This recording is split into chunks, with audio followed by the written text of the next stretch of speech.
%대를 계속해서 유지하고 있습니다.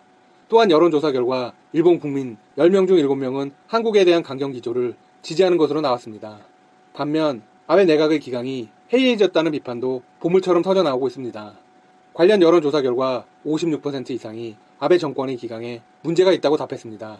이유는 아베 총리의 최측근들이 잇따른 무리를 일으키고 있기 때문입니다. 최근 일본에는 19호 하기비스를 포함해 3개의 태풍이 지나갔습니다. 태풍으로 엄청난 인명피해와 더불어 시설들이 파괴되었습니다. 그런데 고노다로 방위상은 자신의 지역구에서 열린 정치후원회에서 이런 망언을 했습니다. 나는 비의 남자라고 불린다.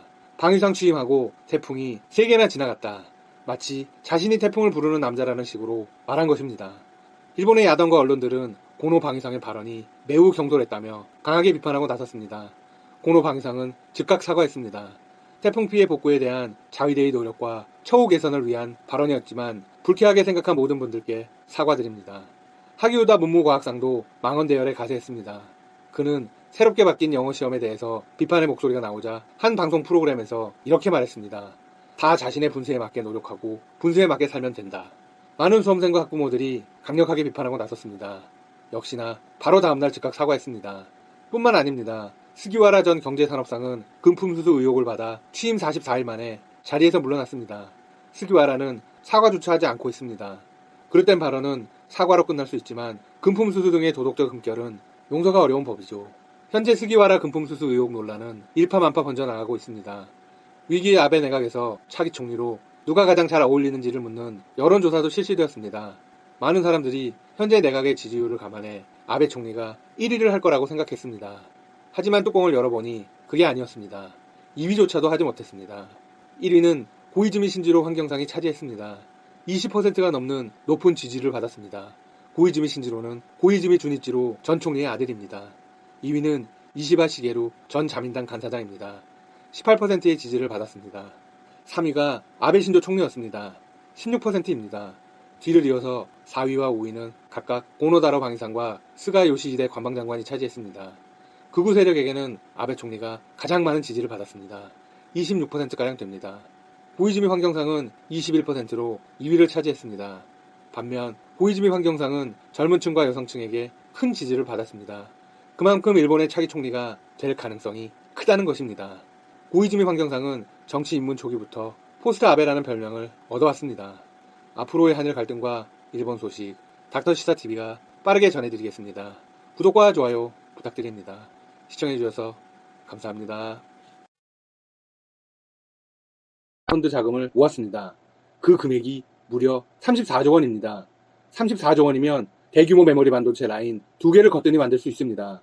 중국의 이번 모금은 한국과 미국을 상당히 자극한 것으로 보입니다. 중국은 반도체 굴기를 선포하며 2014년 1차 반도체 펀드를 모금했습니다. 당시 약 24조 원 정도를 구성했습니다. 하지만 결과는 미흡했습니다. 중국이 반도체를 적극 투자하는 이유는 기술 자립 때문입니다. 중국은 반도체 자금률을 2025년까지 70% 이상으로 높이는 목표를 가지고 있습니다. 그렇다면 1차 반도체 펀드를 통해서 얼마 정도의 자립을 이루었을까요? 약 15% 수준입니다. 목표치와는 상당히 거리가 멉니다. 중국 내에 있는 삼성 공장 등을 제외한 순수 중국 기업 자금률은 고작 3% 내외입니다. 아직까지는 미진하죠. 미국은 중국의 반도체 독립 프로젝트에 대해서 이렇게 말했습니다.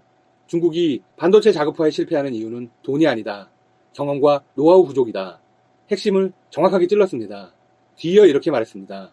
중국의 전자기업들은 팹리스 시장 투자를 선호한다. 반면 중국 정부는 비싸고 성공률이 낮은 반도체 생산만 선호하고 있다. 중국 정부가 기업과는 반대의 행보를 보인다는 것입니다. 중국 정부는 24조 원의 펀드를 투자하고도 이번 9월에야 64단 3D 랜드를 양산했습니다. 그런데 삼성전자는 이미 7월에 128단 랜드를 양산했습니다. 기술력 차이가 여전히 상당합니다. 중국 대표 전자기업들은 자국의 반도체보다는 한국 반도체를 선호할 수밖에 없습니다. 중국이 1차 펀드의 실패에도 더 많은 자금을 투자하는 이유는 정부의 강력한 의지 때문입니다. 중국은 미국의 기술에서 독립해 세계적인 반도체 리더가 되고 싶습니다.